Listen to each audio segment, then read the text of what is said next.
जब शब्द खत्म होते हैं तब सत्य शुरू होता है।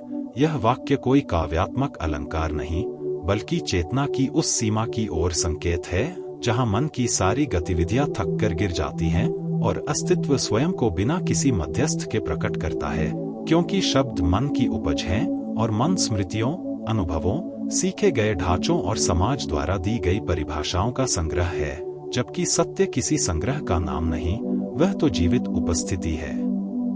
अभी और यहीं घटने वाली वास्तविकता है, जिसे शब्दों में बांधते ही हम उसे छोटा कर देते हैं, सीमित कर देते हैं।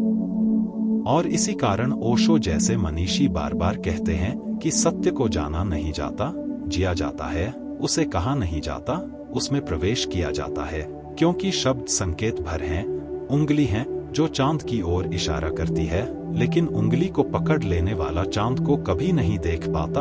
और मनुष्य की पूरी त्रासदी यही है कि उसने शब्दों को सत्य समझ लिया है, शास्त्रों को जीवन मान लिया है, सिद्धांतों को अनुभव का स्थान दे दिया है। इसलिए वह जानता बहुत है लेकिन जीता बहुत कम है, बोलता बहुत है लेकिन सुनता नहीं, समझाता बहुत है लेकिन समझता नहीं। और जब तक शब्दों की यह भीड़ भीतर चलती रहती है, तब तक सत्य के उतरने की कोई जगह नहीं बचती। क्योंकि सत्य मौन में उतरता है। जैसे शांत झील में आकाश का प्रतिबिंब स्पष्ट दिखाई देता है, लेकिन लहरों से भरे पानी में वही आकाश विकृत और टूटा हुआ दिखता है। मन की लहरें शब्दों से बनती हैं।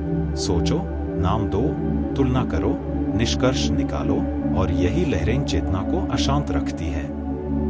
इसलिए पहला कदम शब्दों से दूरी नहीं, बल्कि शब्दों की सीमा को पहचानना है।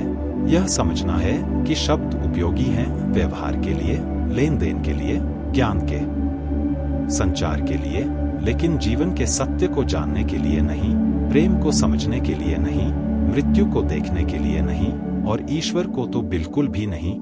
क्योंकि जो कुछ भी अनंत है वह शब्दों में समा नहीं सकता, और जो शब्दों में समा जाए वह अनंत नहीं हो सकता। जब कोई व्यक्ति ध्यान में बैठता है और धीरे धीरे विचारों की गति धीमी होती जाती है, तब वह देखता है कि विचार शब्दों के बिना नहीं होते। हर विचार किसी न किसी शब्द का सहारा लेकर ही उठता है, और जैसे जैसे शब्द गिरते हैं वैसे वैसे विचार भी ढहने लगते हैं। और फिर एक क्षण आता है जब भीतर एक अपूर्व शांति छा जाती है। कोई टिप्पणी नहीं, कोई व्याख्या नहीं, कोई हाना नहीं, बस एक निर्मल उपस्थिति। यही वह क्षण है जहां सत्य का स्वाद पहली बार लगता है। क्योंकि अब देखने वाला और देखा जाने वाला अलग नहीं रह जाते, जानने वाला और जाना जाने वाला एक हो जाते हैं। और यह एकता शब्दों से परे है। समाज हमें बचपन से सिखाता है कि सवाल पूछो और जवाब खोजो, लेकिन वह यह नहीं सिखाता कि कुछ सवाल ऐसे भी होते हैं जिनका उत्तर खोजने से नहीं, बल्कि प्रश्नकर्ता के लुप्त हो जाने से मिलता है। और यह लोप शब्दों के गिरने से ही संभव है, क्योंकि शब्द ही प्रश्न को जीवित रखते हैं। जैसे आग को लकड़ी चाहिए, वैसे ही प्रश्न को शब्द चाहिए।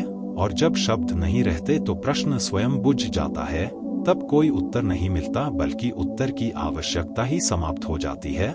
और यही सबसे बड़ा उत्तर है। प्रेम में भी यही घटता है।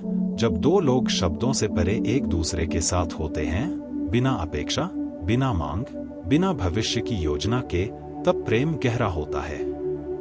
क्योंकि शब्द आते ही शर्तें आ जाती हैं, वादे आ जाते हैं, डर आ जाता है, और प्रेम एक समझौता बन जाता है। लेकिन मौन में प्रेम प्रार्थना बन जाता है। इसी तरह पीड़ा भी शब्दों से बढ़ती है। हम अपनी पीड़ा को कहानी बनाकर बार बार दोहराते हैं, उसे नाम देते हैं, उसे सही गलत ठहराते हैं, और इस तरह उसे पोषित करते हैं। जबकि यदि हम शब्दों को किनारे रखकर केवल संवेदना को देखें, बिना नाम दिए, बिना व्याख्या किए, तो पीड़ा अपनी ऊर्जा खोने लगती है और धीरे धीरे रूपांतरित हो जाती है। क्योंकि जो देखा गया है वह बंधन नहीं बन सकता। सत्य का आरंभ वहीं से होता है जहां हमारी आदतें समाप्त होती हैं, और शब्द सबसे गहरी आदत हैं, इसलिए उन्हें गिराना सबसे कठिन है। लेकिन जैसे ही कोई साहस करके इस अज्ञात में उतरता है, वह पाता है कि जीवन कहीं अधिक विशाल, गहन और रहस्यमय है। जितना उसने शब्दों के माध्यम से जाना था, वहां कोई सिद्धांत नहीं, फिर भी सब कुछ स्पष्ट है। विज्ञान भी अंततः मौन के द्वार पर आकर रुक जाता है। क्वांटम जगत में शब्द लड़खड़ा जाते हैं, गणनाएं विरोधाभासी हो जाती हैं, और वैज्ञानिक ईमानदारी से स्वीकार करता है कि यह भाषा असमर्थ है। यह स्वीकार ही आध्यात्मिक द्वार है, क्योंकि जहां ज्ञान झुकता है वहीं बोध उठता है।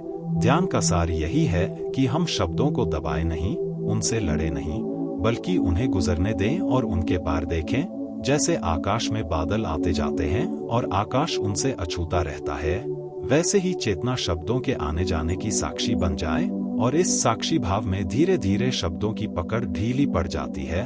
तब भीतर एक सहज मौन जन्म लेता है, थोपा हुआ नहीं, साधा हुआ नहीं, बल्कि स्वाभाविक। और यही मौन सत्य का गर्भ है। इस मौन में कोई विश्वास नहीं चाहिए, कोई आस्था नहीं चाहिए, कोई ग्रंथ नहीं चाहिए, क्योंकि यहाँ अनुभव स्वयं प्रमाण है। और यही कारण है कि जिन लोगों ने सत्य को जाना है वे कम बोलते हैं, और यदि बोलते भी हैं तो उनके शब्दों में एक खालीपन होता है, एक इशारा होता है। वे समझाते नहीं, आमंत्रित करते हैं। जब शब्द खत्म होते हैं तब सत्य शुरू होता है। इसका अर्थ यह नहीं कि हम गूंगे हो जाए, बल्कि यह कि हम शब्दों के मालिक बने, उनके गुलाम नहीं। उन्हें सेतु की तरह उपयोग करें, घर की तरह नहीं। क्योंकि जो घर शब्दों से बना हो वह बहुत कमजोर होता है, थोड़ी सी हवा में गिर जाता है। लेकिन जो घर मौन की नींव पर खड़ा हो वह अडिग होता है। अंततः जीवन का सबसे बड़ा सौंदर्य वही है जिसे कहा नहीं जा सकता, केवल जिया जा सकता है। सूर्यास्त का रंग, प्रेम की गहराई, ध्यान की शांति, मृत्यु की गंभीरता। और जो व्यक्ति इसे समझ लेता है वह धीरे धीरे शब्दों की भीड़ से हटकर अस्तित्व की सादगी में उतर जाता है, जहां हर क्षण स्वयं में पूर्ण है और कुछ भी जोड़ने या घटाने की आवश्यकता नहीं रहती। और वहीं, ठीक वहीं, शब्दों के समाप्त होते ही सत्य का अनंत प्रवाह आरंभ हो जाता है।